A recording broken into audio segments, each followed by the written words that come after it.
There was once a poor beggar who would go from door to door collecting money to support his family.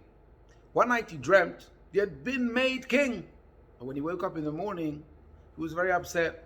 He thought to himself, if just to support my family, I have to beg throughout the entire town, wearing myself out, now that I'm king and I have to support an entire army, it wouldn't suffice even if I go begging the entire city. I have to go to the entire country.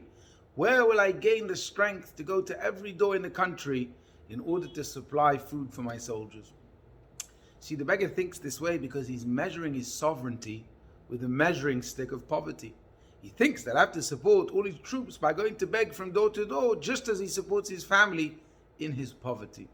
He cannot raise himself beyond his impoverishment to understand that if he was king, the entire manner in which he would acquire provisions would be of a different order entirely.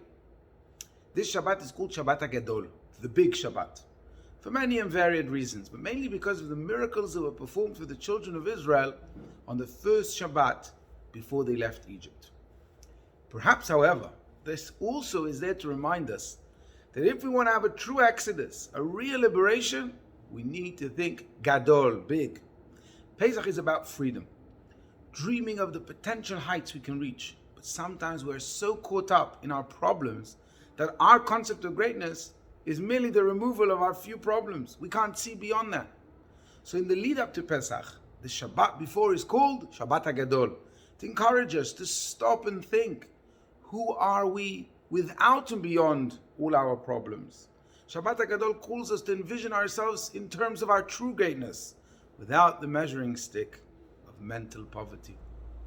This coming Tuesday is the 11th of Nisan, when we celebrate the Rebbe's 120th birthday. The Rebbe always encouraged us to think big. Family once came to the Rebbe.